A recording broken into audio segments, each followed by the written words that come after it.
Hello. Welcome, everyone. I am honored and excited to be sitting in Ocean Seat for today, especially because of the topic at hand, which is becoming a master in your own kitchen, and because of our special guest. Today, we are joined by Chef Mark Reinfeld, who is going to share tips and tricks and his vast experience in creating delicious and nourishing plant based dishes. We will talk about some of the common barriers individuals face when it comes to meal preparation and creation. We will also discuss ways in which we can make meal preparation simpler and more efficient, as well as cost effective. Chef Mark will provide tips for beginners as well as for those who are more experienced in the kitchen. And finally, we will dive deep into your questions. This is a project of Whole Life Club, which is a Food Revolution Network's ongoing membership community. Some of the questions that I will be bringing to this interview come from our Whole Life Club members. To tell you a little bit about Mark Reinfeld, he is an award-winning chef, educator, and authority on plant-based cuisine. Chef Mark is the founding chef of the Vegan Fusion Institute with over 25 years of experience preparing innovative vegan and raw food cuisine. He has written 8 acclaimed books and conducts virtual and in-person culinary trainings around the world. He is a member of the Vegetarian Hall of Fame and has authored several books, including the best-selling 30-Minute Vegan series, as well as his latest books detailing the links between health and plant-based diets. Chef Mark is also the executive chef for the North American Vegetarian Society Summerfest. Mark's mission is to help create a sustainable future for humanity by training others in the art of plant-based cuisine for our health, the planet, and a more peaceful world. Welcome, Chef Mark. Hey, Nicole, thanks so much for having me. We are so excited to have you here. I'm personally excited to learn from you today, too. So, for selfish reasons, but our members I know are really looking forward to this.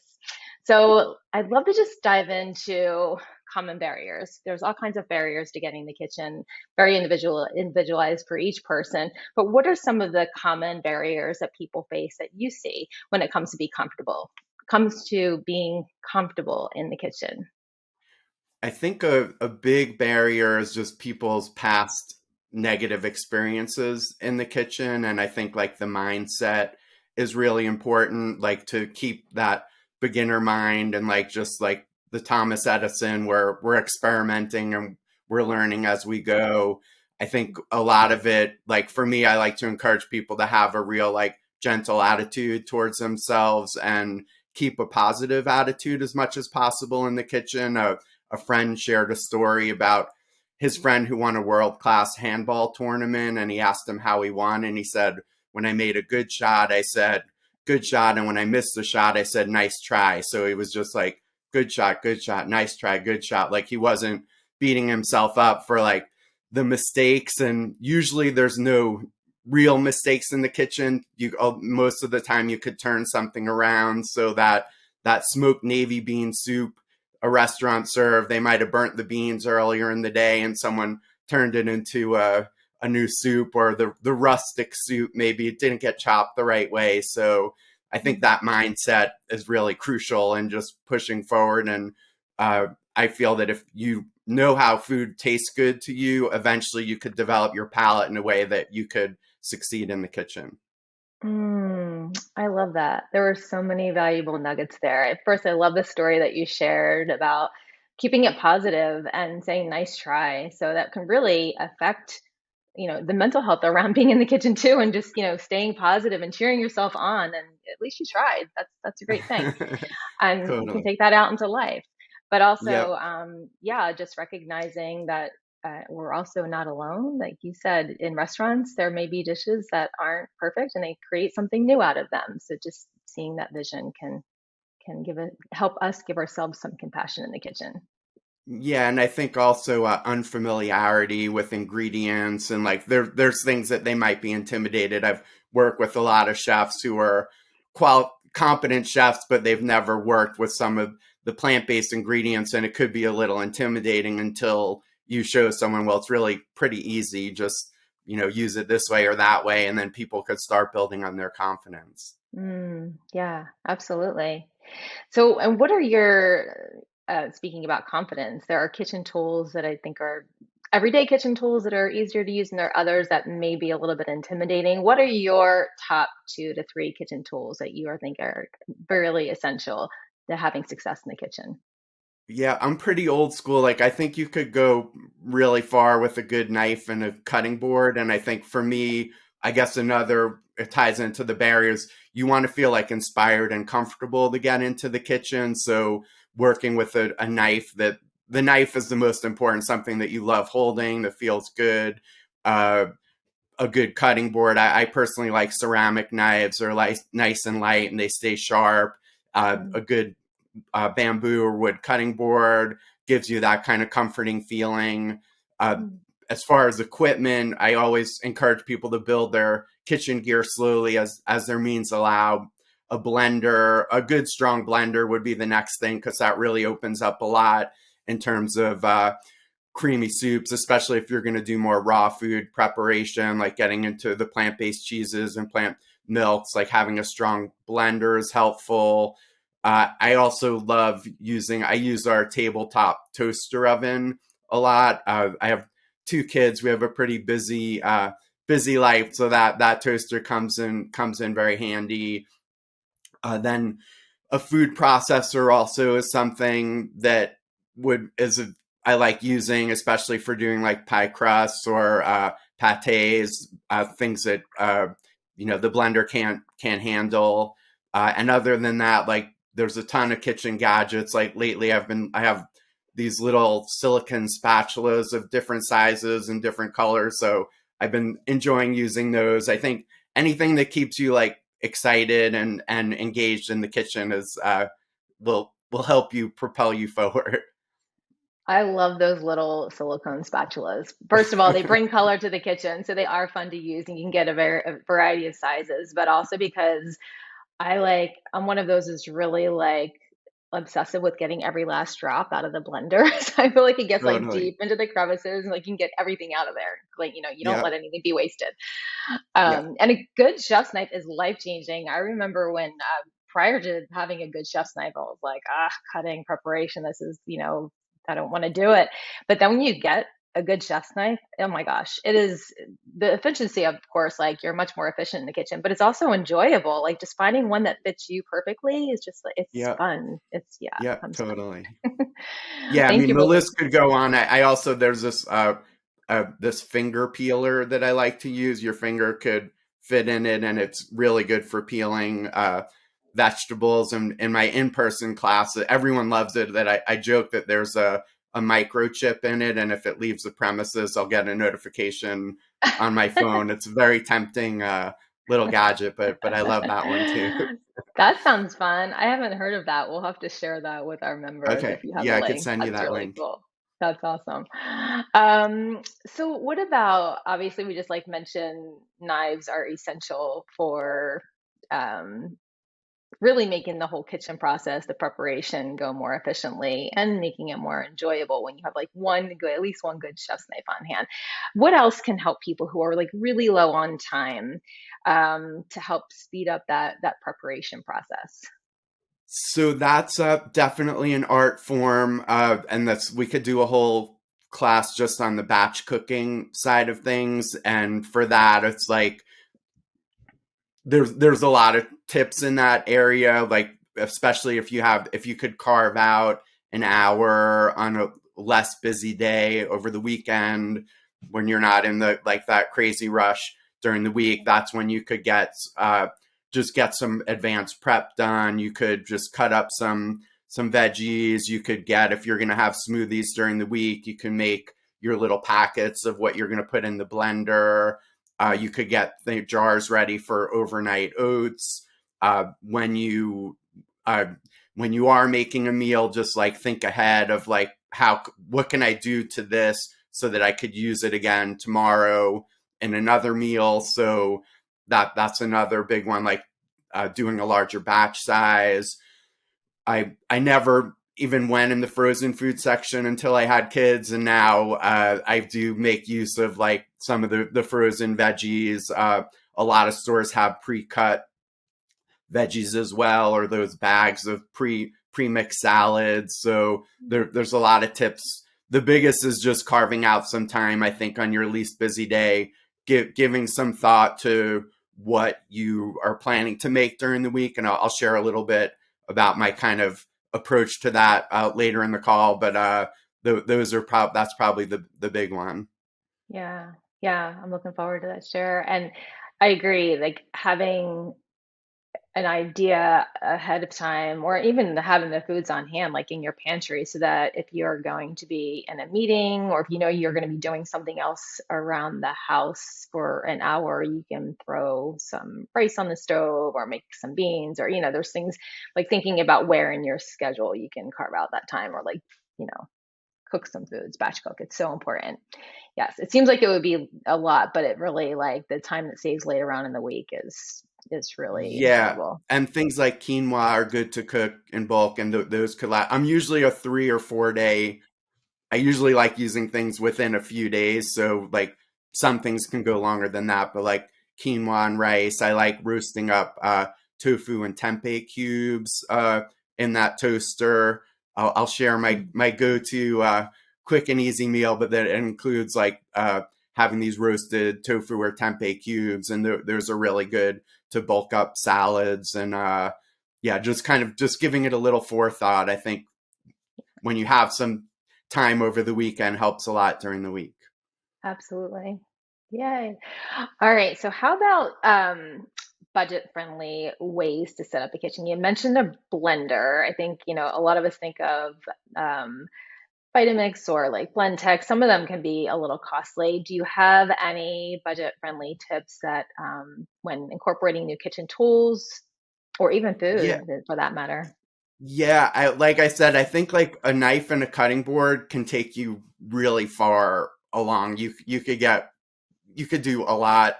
Another, I'd say, essential is like a steamer basket. So I like, especially looking towards the healthier foods and the monk bowls are what I like to prepare a lot of, and so steaming veggies is good. That tabletop toaster, you could do a lot in that. They're very inexpensive, and you could certainly get an entry level blender to get started with, but really a entry level blender, that toaster oven, a steamer basket, a knife that you like using in a cutting board takes you really far. You could do a lot with that. And then of course, when you want to get more advanced and more esoteric, then you could start looking at more of the specialty items like a dehydrator. I mean, people like the Instapot is another popular item, like an air fryer. There are things that you could that won't break the bank that could help you quite a bit in your meal preparation. Right. Yeah. Yeah. And the basics that you mentioned too are good for, some folks may not have the space. So even like in like tighter spaces, just knowing like what the essentials are to at least get you through and get you really far in the Yeah. kitchen, the cutting board and the knife can be helpful when space becomes an issue. Yeah, and then in terms of like the functionality of the kitchen, like having you had touched on it, just like your pantry, if you have like an organized pantry, also just getting a sense of like what the workflow is, like what Mm. the flow in the kitchen is, can help make it more efficient, and just really take a good hard look at what you have in your precious counter space, and maybe that the cookie jar your grandmother gave you may not serve that much of a function when it comes to like busting out food in an efficient manner. So those things all come into play. Right. You put the dog treats in the cookie jar and put that aside when for a dog. Still Right. keep it. So what about, oh, and I wanted to actually mention, because you mentioned monk bowl. Are we going to go into that a little bit? It would now be a good time to ask about the monk bowl, or do you feel like, Sure, sure. okay, awesome. I'd love for you Yeah. to explain more about that. Uh, so basically, so how I like to share with people, like this is something that helps. I've been teaching for many years, and the big takeaway is people experience a lot more confidence and creativity in the kitchen when I share this idea of a template recipe approach to cooking. And what a template recipe approach is that you look at the underlying formula of a recipe and you break it down into its component parts. And by changing each component, you can create a new recipe. So I created a handout with 6 of these template recipes. The first one is what I call a monk bowl. Those 6 template recipes, you could make dozens, hundreds, and even thousands. I think it was like 2,854 or 55 variations based Wow. on just those templates I provided. And the monk bowl is really my go-to when I think about menu planning, when I think about when I'm in the doing my shopping. I'm kind of known for being, I could be in and out of a grocery store in record time with all the food we need, and a lot of it is me thinking in terms of this monk bowl. And so this is something for like a lunch or a dinner. Basically, looking at it as a template, you have it's a grain, a green, and a protein. And so the grain could be quinoa, rice, couscous, millet, any of the rice pastas, different varieties of rice. The green could be any vegetable or vegetables of your choosing. I like to bring a lot of colors into the kitchen, and a lot of variety. I think is an important part of having a healthy diet. And those veggies could be steamed, roasted, grilled, sautéed, uh, raw, and then you rotate through the techniques as well. And then an optional fourth component would be the sauce. And so the sauce is something you could do on your least busy day. You could make a homemade sauce, or you could experiment with the different healthier pre-made sauces. And so my go-to would be, and this is like in and out of the kitchen, and I wrote the cookbooks I did were 30-minute vegan series. So 30 minutes is usually the maximum amount of time I like to try to have everything wrapped up.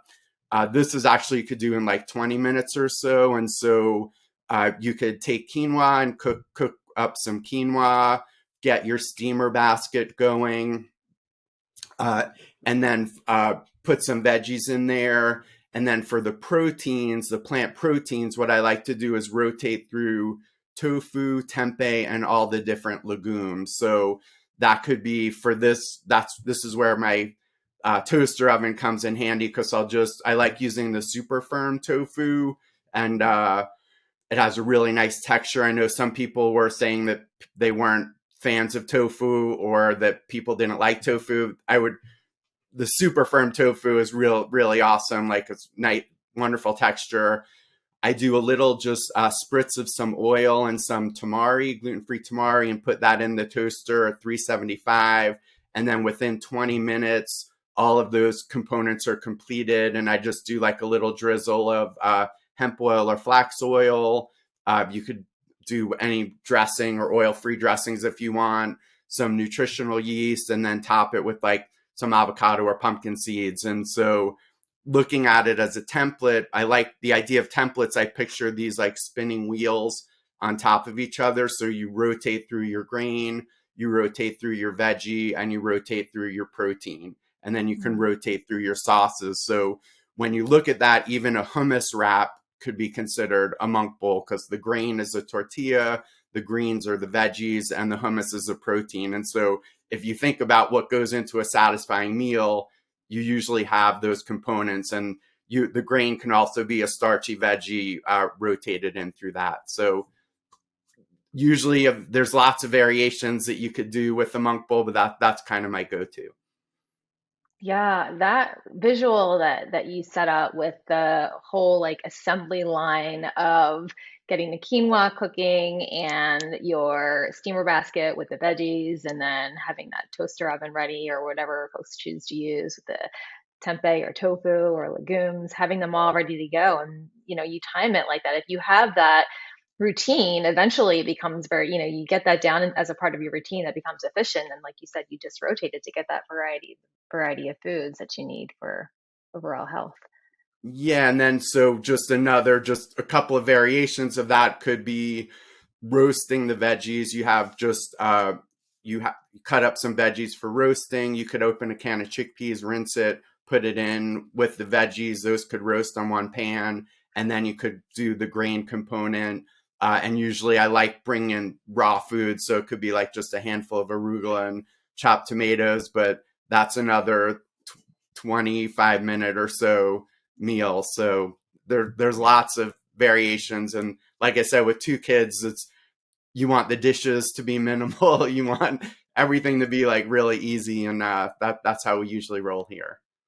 Yeah, I love that. Well, you're speaking from experience, and you've got like that process down. And we'll share. We're gonna you've graciously shared your handout and your template with us, so we're gonna share that with our members and as a part of Whole Life Club. So thank you for being so Cool. generous with that, and you're sharing your tips and what you've learned from experience. And we love sauces here at Food Revolution. I'll say, like, we encourage people to make our members to make sauces and keep like two or three in the fridge at all times so that at least if that's Yeah. ready to go too, you can elevate any meal with a really yummy plant-based sauce. And it's an opportunity to add more healing ingredients because if you're using like avocado as a base or tahini, Yeah. you've got herbs in it, it adds flavor, nutrition, and texture, all of it. So yeah, just like the icing on the icing on the monk bowl. The icing on the cake, I was gonna say. The vegan cake. The sauce, yeah, the vegan cake. So I think that's really helpful too. I was gonna ask you about like if you have any top tips for beginners. I feel like that could be a start for either beginners or advanced, really, tips from both ends of the spectrum, because Yeah. that's just an innovative idea to have that template and the way that you set it up, the process and the foods.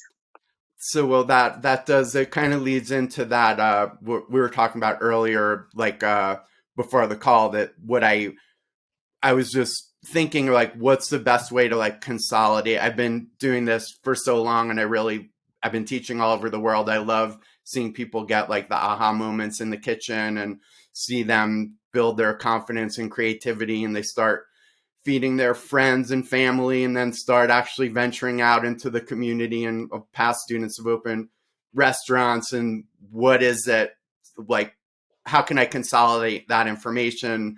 And I came up with what I called like the 7 culinary keys to creating amazing plant-based foods. So if I could, I'll just share those briefly. And that touches on the beginner and also like the advanced things that could challenge the advanced people.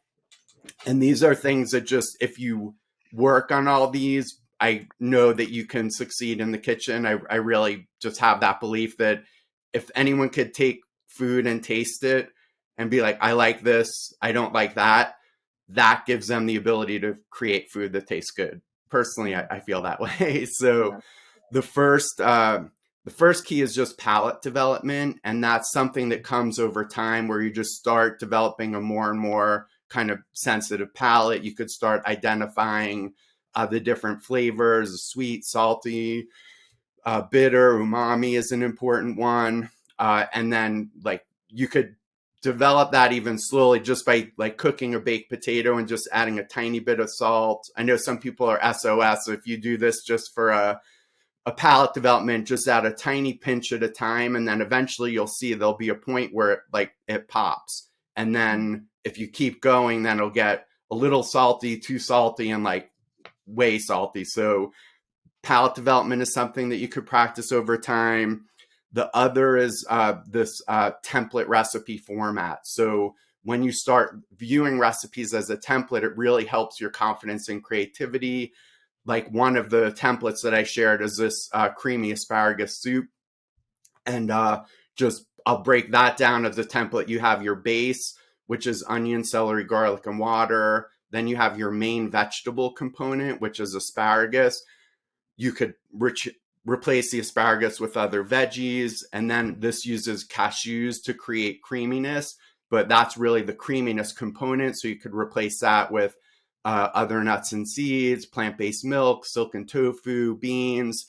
You rotate through those, and then it has a fresh herb with dill. You can change that up, and corn is added at the end. So if before you view recipes as a template, if you're looking through a cookbook and you see this asparagus soup and say, I don't have asparagus, I don't have cashews, I don't have corn, I don't have dill, I don't have any of the main ingredients, you would probably just pass over the recipe. But once you start looking at it as a template, you see the formula, and then you could replace it with what you have on hand.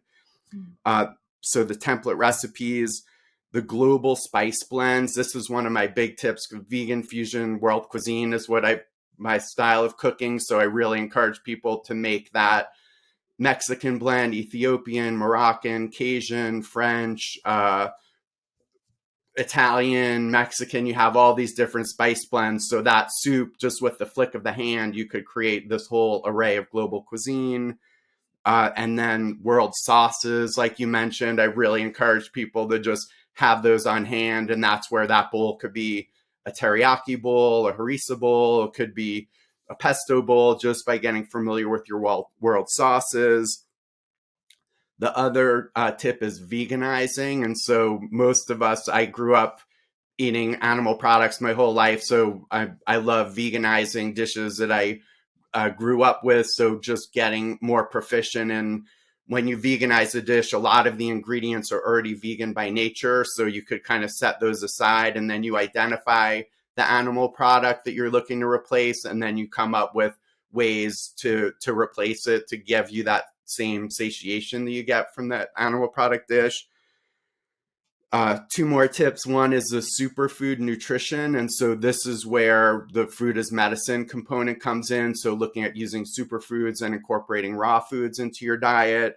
And then the last one, which this would apply to people no matter how advanced they are, is the experimentation. And so I think Michelangelo was 87 years old when he said he's still learning.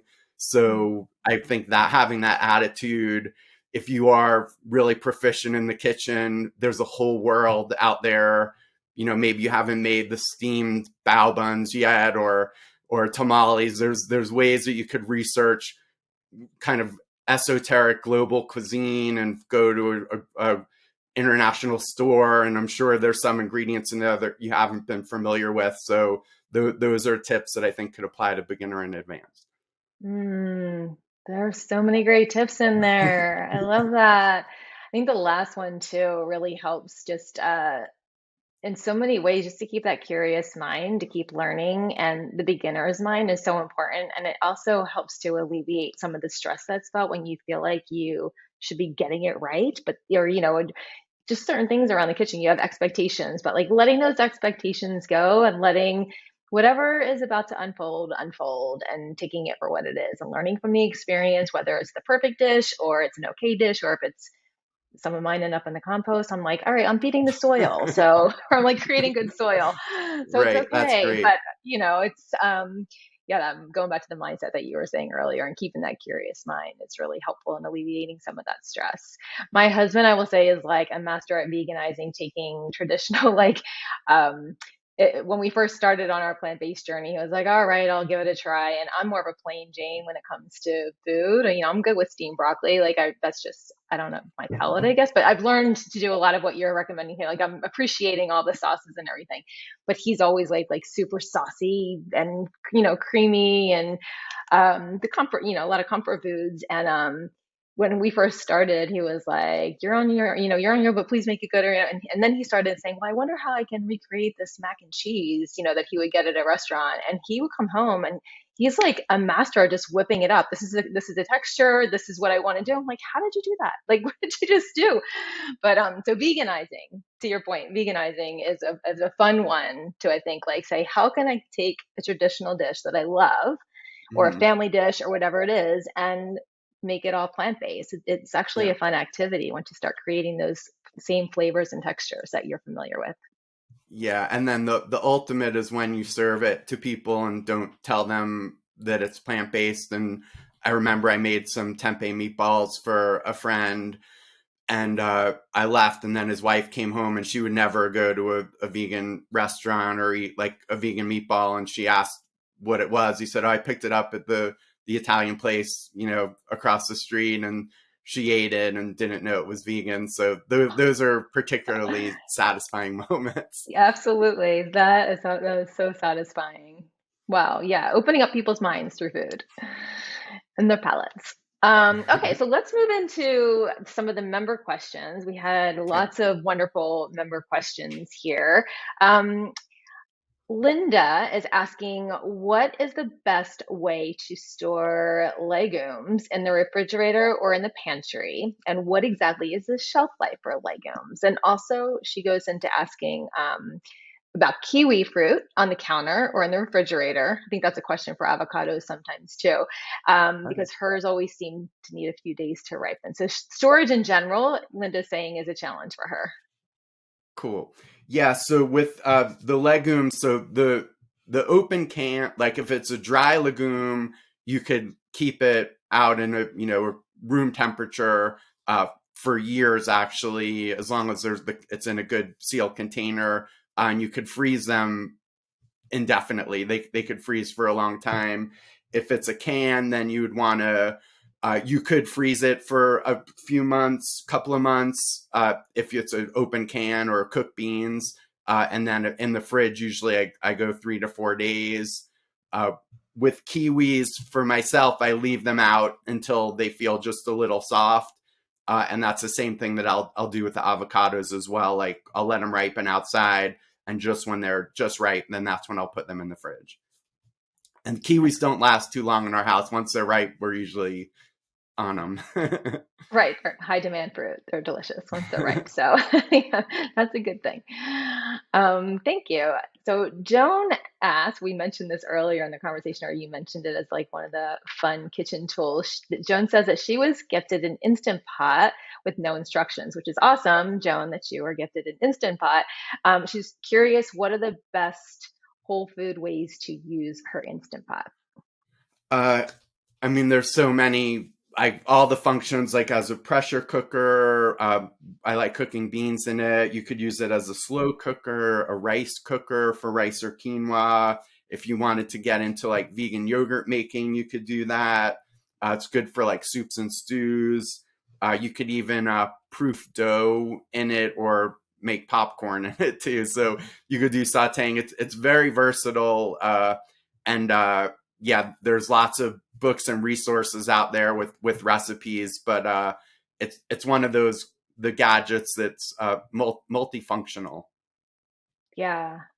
I think just getting in there and starting, it can be intimidating because it is so multifunctional and it's Yeah, exciting in that way, but it's also like, where do I start? But yeah. investing in it, well, I think the you could go bean, online and get a book, but yeah, beans and rice are simple ways. The bean just hit the button, so it's a good way to use a pressure cooker. It comes with, you have to look at how to use the release valve a little bit. Could be tricky when you're steaming. You just using the pressure cooker, you just want to make sure it's in like that right setting. yeah. We do have some recipes in Whole Life Club that we'll share here as well for Joan to reference. We have a yogurt that was made in the Instant Pot that makes great yogurt. And beans were one of the first things that I tried. And actually, it was life changing. I'm like, wow, beans are like so buttery delicious when they're made in the pressure cooker versus when you get them in the can, the flavor Yeah. difference, and you can like add your own flavors to it, so that's a lot of fun. Well, that's actually one of the secrets to a good hummus is to really cook the chickpeas extremely Mm. well. So even if it is a can of chickpeas, you could take it and cook them further. That was a Lebanese gentleman, one of my students, who made hummus. It was like the ultimate. That was his big thing, is you really cook them until they're like disintegrating the chickpeas. And the Instant Pot pressure cooker will do that. That's a great tip. Thank you. All right, Kim says, hello. I've been following the food revolution for a couple of years, but have yet to find my groove in making consistent, healthy choices. I am not confident in the kitchen and I truly want to change this mindset. I'm looking forward to learning from the upcoming kitchen mastery session. And my big question is, how do I create fulfilling meals for my husband who has diverticulitis? He has been told to stay away from rice, nuts, and seeds, although there seems to be conflicting information around that. And it's a struggle for me to make two different types of meals each night, which sabotages my drive to stay more plant-based. So I welcome any guidance and advice and meal ideas for people with diverticulitis. And thank you. And I'll just echo that, like Kim, there was a time, I know when I first started as a dietitian in the hospital, we would tell all patients with diverticulitis to steer clear away from nuts and seeds and any of that roughage that could further complicate things. And the research has really shifted now to encourage more plant-based foods as a way of prevention. But as always, every person is so individualized. So it's important to recognize that, like every food that may affect your husband, just noting what seems to have a positive effect and what foods he may not be able to tolerate. But we can share more information with Kim as well around that research and the more recent research that's out there for Cool. diverticulitis. Yeah. And one of the things, especially in raw food, and if you have a food processor, I love making seed and nut pates. Like they're really Mhm. very versatile, especially in raw foods, and you're grinding them up a lot finer than if you're eating them whole. So that would also be something to consider, I think.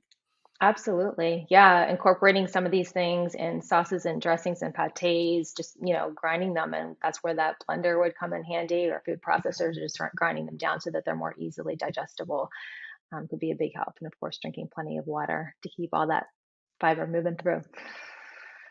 Awesome. All right. So Candace says that we have been enjoying the health benefits of a whole food diet with small amounts of fish or turkey. I'd like to minimize the turkey and need new ideas for meals with adequate, complete protein without resorting to protein powder. Could you show multiple, or maybe share? Could you share multiple vegan recipes without peanuts that are tasty? I feel like we touched You on some of want them here, but if you want to recap that, all the deliciousness, the protein ideas. Yeah. Well, so I also with Dr. Bude was just like, and I think a lot of it looking at like the protein myth, which I'm sure you guys touch on a lot, that like a lot of foods that you might not expect actually do have protein, like broccoli, potatoes, oats, and nutritional yeast are plant-based foods with a protein in addition to, and it's recommended to have smaller amounts throughout the day for absorption. So I'm in the we as far as like the protein rich foods, like I do like the super firm tofu. Tempeh is probably my favorite. With tofu, a lot of people got turned off like with the texture. It used to be just they had soft, medium, and firm. Then they had extra firm, and now only in the U.S., never to be outdone, we have the super firm tofu. So it's really, if you haven't tried that, there's also a tofu made with pumpkin seeds. If you haven't tried that yet, it's really nice. So uh, using things like, and then focusing on the legumes. So having like chilies or bean based stews are nice. Like I mentioned, tempeh is that's probably my favorite high protein plant food from soy. So using that, I use that in my monk bowl in that way that I told you. Grilling tempeh, I love making like a grilled tempeh Reuben. Even just doing like a light saute with tempeh with a little like salt and pepper. If you have a good brand of tempeh, that's nice. As far as variety, like if you do, like we like to have our rotations, like we'll do like a Mexican night, and so we'll have like the cooked beans and tacos, and I'll usually have beans and tempeh served there.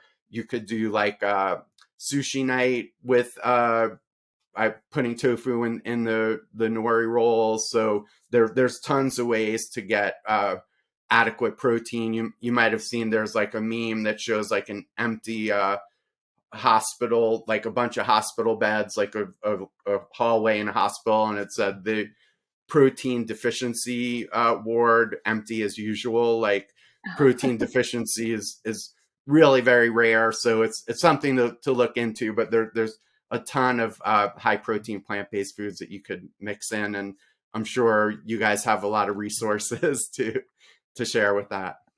Yes, I feel like if it was a fiber deficiency ward, it would be full.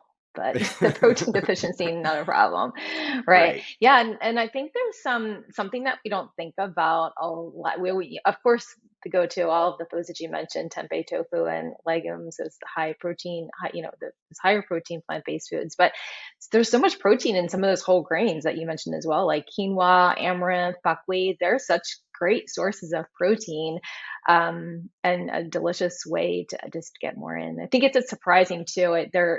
When you add all of the foods up for the day, you mentioned like getting a variety, the protein in every single food, even the vegetables, it all adds up. And you see when, Yeah. if you ever, add up your diet, your intake for the day using, one of the apps like MyFitnessPal or Chronometer, you see at the end of the day, you're like, wow, I'm actually getting, probably most likely, if you're getting enough calories, you're probably getting more than enough protein that you need, as long as you're getting enough calories in a variety of foods.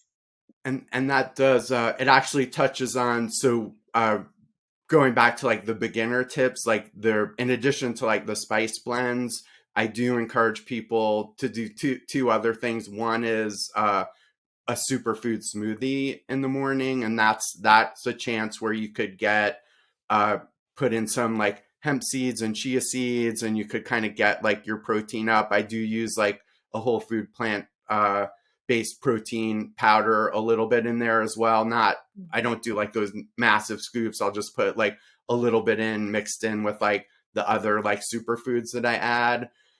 And then getting really creative with your salads. And so the salads you could add, and I added a template for that, like the ultimate salad template, but putting like nuts and seeds in your salads, or ways that you could, like Nichole mentioned, like throughout the day, if you're just getting these protein from these other sources, it'll add up throughout the day. Yeah, yeah. Think of like layering on top of the salads, grain bowls, layering more and more. Even like something as simple as hemp seeds pack a big Yeah. protein punch. So just that little sprinkle that can really add a lot. Yeah, and toasted pumpkin seeds, or we go through a lot of those in our house too. They have like just that protein, the good for zinc as well, and just like adds that nice crunch to the dishes too. Yeah, and yummy flavor. Yum. Okay, Julia asks, what healthy snacks should I give my grandchildren? Okay, that's a good one.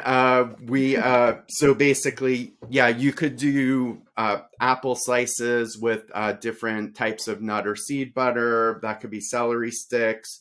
We'll do like tortilla pinwheels, depending on where on the spectrum you are with like on the whole food plant-based diet. Like it could be hummus or avocado spread on there. If you do any of the like more of the cleaner like cream vegan cream cheese, you can make a cashew based cream cheese that we like to use. Trail mixes are good, like little trail mixes. Presentation is really important. Like Ashley will make like smiley faces, and we'll do like a vegan yogurt with like blueberries for the eyes and strawberries for the nose. Like you can make if you do include like a plant-based yogurt in that. My sister got our son to eat purple cabbage by calling them cabalicious chips. So he'll like, he wouldn't eat purple cabbage, but he'll eat like a cabalicious chip.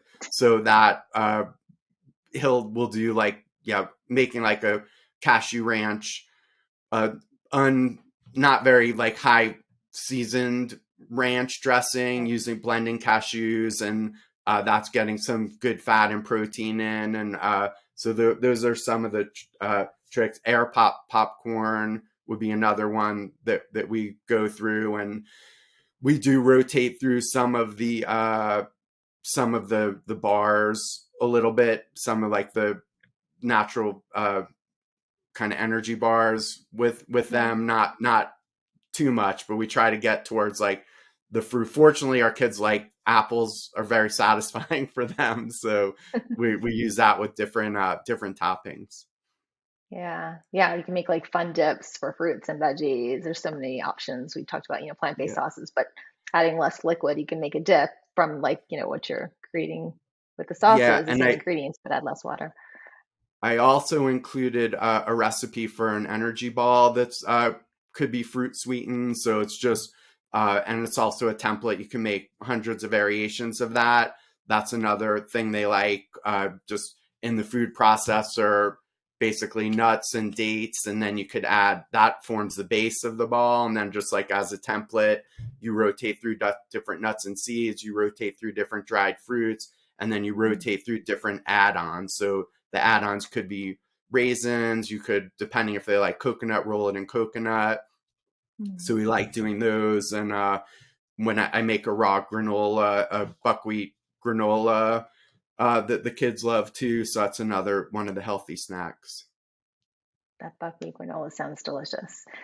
Yeah, and I love the idea of like finding your children or your grandchildren's favorite like characters or super like making them like a superhero, like the Cabbage story, kind of making it fun and exciting just by renaming it can do wonders. You pique their interest. Okay, so Claudette says, I snack a lot, especially when I'm stressed and thinking about something. The more I think, that's when I crunch. Also, too, I'm a nanny. How can I encourage the kids to eat more vegetables? Their parents don't mind me doing that. And sometimes I feel guilty giving them things I know it's not good for them. So we touched on that a bit just now. Yeah. Would you say the same snacking criteria can go with Yeah. for adults, calling them fun names? Yeah. I think, I mean, you could open up more. Hopefully, you have a little more of a broader palette of things that Yeah. you like. But like, it goes back to like the least busy day. Like I love making pestos, probably one of my favorite things to make. So if you have like, you could have different spreads. Like there's a lot of really good, it could be a hummus, pesto, tapenade, different snacks with crudité. Or actually crudité is another, our kids do like carrot sticks. They've phased in and out of liking those little mini sweet peppers, like the Mm, little tiny bell peppers.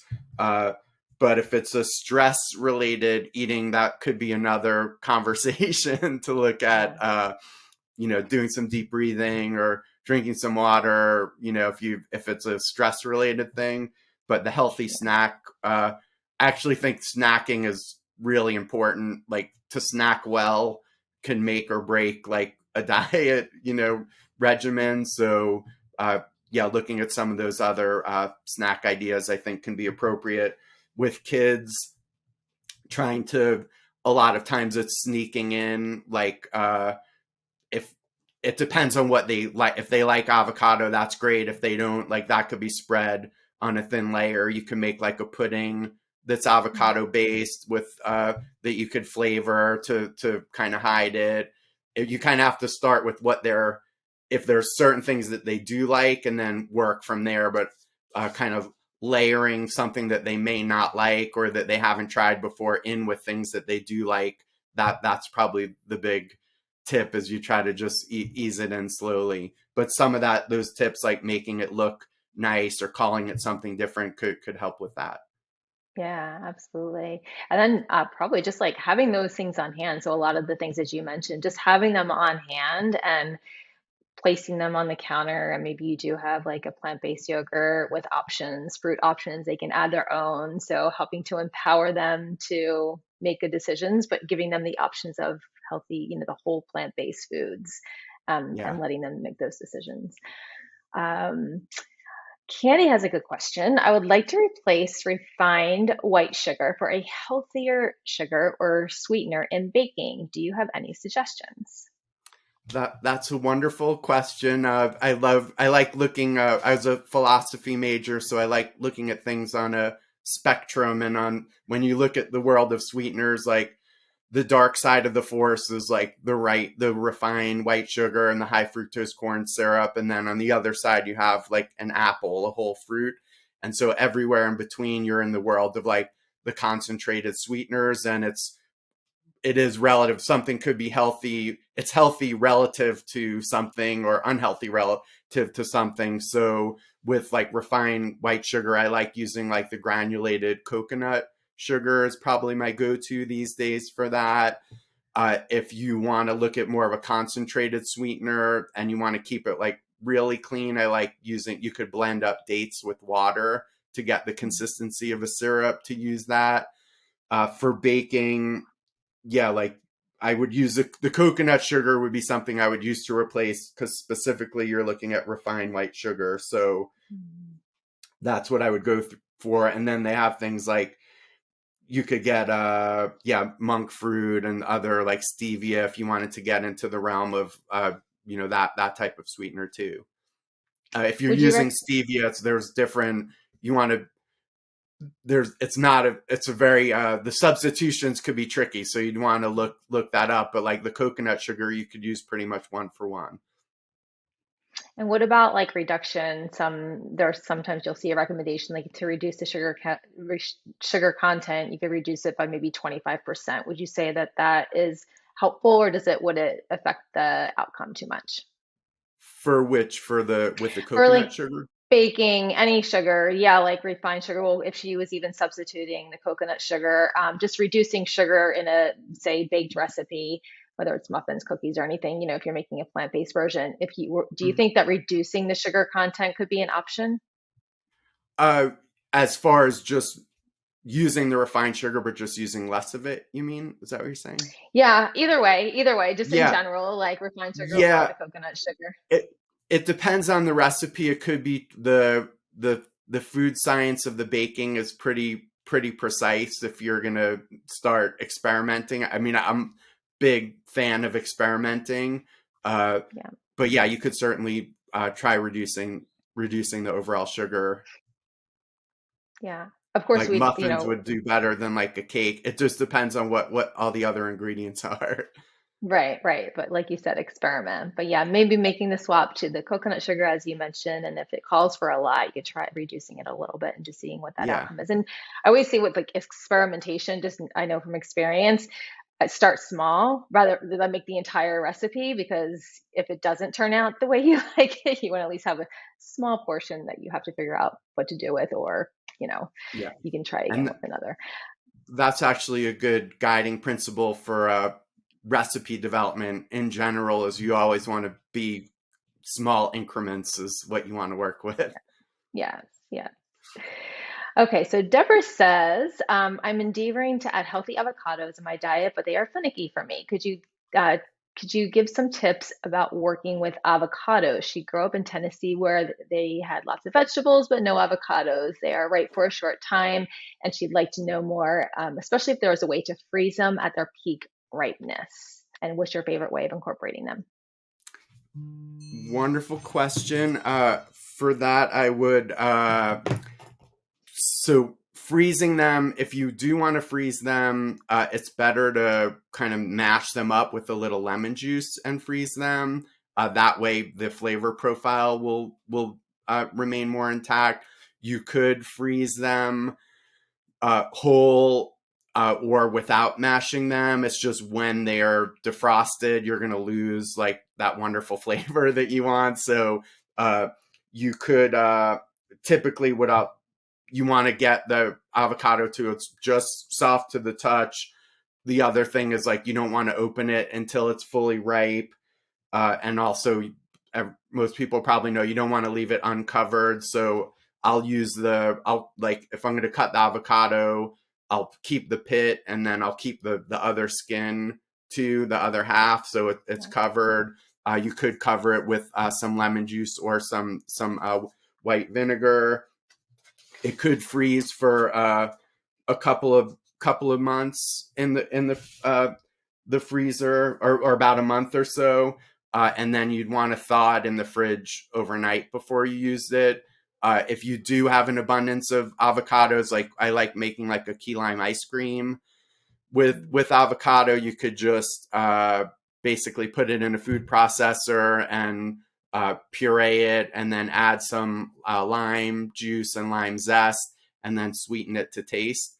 I like my favorite sweet spice combo is cinnamon and cardamom. I wind up using them in a lot of desserts, so a little pinch of cinnamon and cardamom, and then sweeten it to taste, and then that could stay in the freezer for a while. It makes a really nice plant-based ice cream too. Ooh, that combination sounds incredible. Cinnamon and cardamom. I love the idea of the avocado, key lime, like ice cream. Yeah, it That comes out seems like a like bright green. It's lovely. fun. Okay. Well, you gave some great tips there. Thank you. Okay, Jennifer Key says my family, her husband and two boys, ages 6 and 8 years old, are trying to incorporate more vegetarian and vegan meals into our meal planning. We enjoy many vegetables, rice, quinoa, nuts, and some tofu. As you mentioned earlier, she said it has to be really firm and seasoned. And she enjoys beans and lentils. So she asked, how can I pull it all together with amazing flavors? Any easy sauces or seasonings for a picky young family? She says that her and her husband love Thai flavors, but the kids are very plain, but they would like anything cheesy. Okay, so she said, she mentions what you have been addressing here. Recipes have to be quick with easy cleanup. And how can our kids get enough protein if they won't eat beans or lentils? Lots of questions to unpack there, but I think a lot of them we've kind of threaded throughout our conversation here. You've answered a lot of them along the way, but anything else you can add to help with the Yeah, whole so family? there's the cheese sauce, like you could cook potato, carrot, and onion. And again, it depends on what their reference point is. Like if there some kids may not even like the onion in there, you could take that out. But you could potato, carrot, onion, just cook them until soft, and then blend that with like some cashews and nutritional yeast, and then that could make a nice cheese sauce. And use like the broth from the cooked veggies to get the consistency that you want. That's like a decent, a simple like cheese sauce you can make. Making I For me, like the cashew cream is really what I in my trainings, like I go over the French mother sauces in the vegan mother sauce realm. Like that cashew cream is, I would consider, a vegan mother sauce, because from that you can go in the sweet direction to make like a dessert cream, and all the way in the savory direction to make cheeses and sour creams and sauces. And it's a full spectrum. And so in the plant-based cheese world, when you make that you soak cashews, discard the soak water, blend it with fresh water, and then you could use that as a base to get different flavor profiles, like that ranch uh, dip that I mentioned is something that our kids will like. One of our kids eats anything; he's not in it. He'll eat fistful of cooked spinach, like. But our other son, he like looks at a grain of rice from like five different angles before he eats it. So I have like both sides of the spectrum. But you could experiment with some of the different flavor profiles using that cashew cream as a base, and then it's just like trial and error. Like if you want to go to the grocery store and just look at four or five different sauces, just to get a taste on it, like maybe they would like the pesto if it was lower in the garlic, if it was just like basil and oil and pine nuts. So it is, you have to be a little bit of like that I mentioned earlier, like the Thomas Edison scientist approach, like how can I tweak this to satisfy those flavor profiles? But if you I like specializing in making multiple variations of a dish to accommodate different allergies or requests. So like you could say that cashew base, for instance, your kids may like it just with like the cashews water and maybe a little salt and pepper. Then once you do that, pull some out, and then you can embellish it with garlic and dill, nutritional yeast, more of the flavor profile that you enjoy. The same with like a pesto, if you could get them with the basil and the pine nuts, and then if you want to add more of the garlic, or I actually like adding like some chili peppers or scallions into my pestos as well. You could just start with the base with what your kids will enjoy, and then add more ingredients depending on what you and your husband enjoy. I love that. So start with a base and then let everybody kind of flavor their own or add different flavors based on personal preferences. Great suggestions. All right. Judy says, my husband does not like beans or tofu, therefore it is difficult to make meals with enough protein. So super tofu, which you've been mentioning, maybe that's an option, or the super firm tofu. Do you have any suggestions on how I can get more protein in the meals I make? I'm concerned he's lacking protein. Yeah, I think we did touch on this a little bit. I would, again, if the tofu, a lot of people had a bad experience with tofu.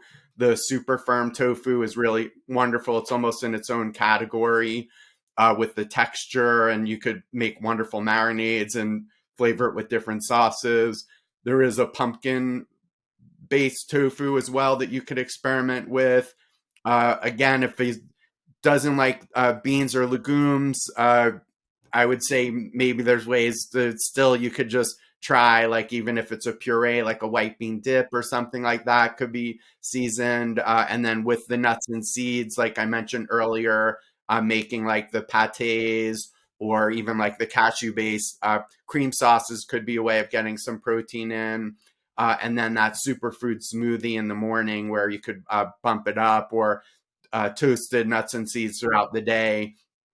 And again, keeping in mind that like the protein, we grew up with a lot of misconceptions around our protein needs. So with a combination of those factors, I think you could be successful on that. I love that. Yeah.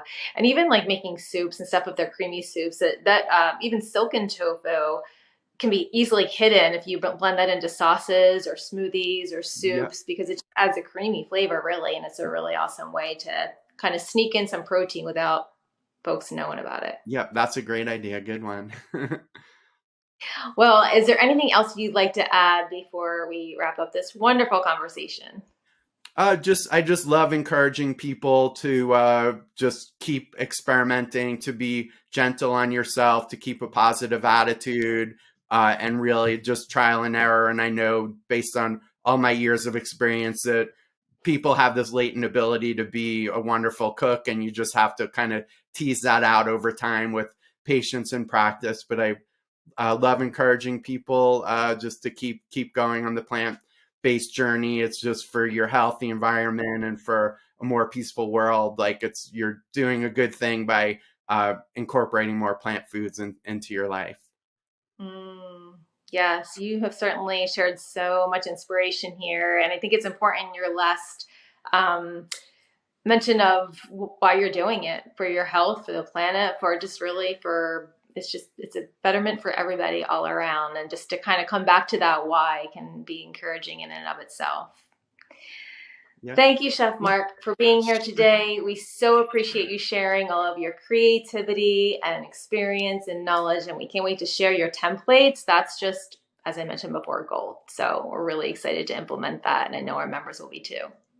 Cool. Yeah, and I'm always available. My website is in that handout. If anyone's interested, you could email me with any questions. I love helping people out in whatever way I can. Thank you, Chef Mark. We appreciate Cool. you. Take care. Thanks. When it comes to cancer, Alzheimer's, diabetes, heart disease, and other chronic illness, what really matters isn't how many books you read, how many webinars you attend, or how much you know. What really matters at the end of the day is what you eat and how you live. The science has given us what we need to know. Now it's time for action. It's time to implement and optimize your healthy lifestyle. It's time to get results. It's time to say goodbye to confusion and hello to clarity. It's time to say goodbye to bad habits and hello to good ones. It's time to fall in love with foods that love you back. It's time to join a community that will support you in achieving your goals. It's time for Whole Life Club.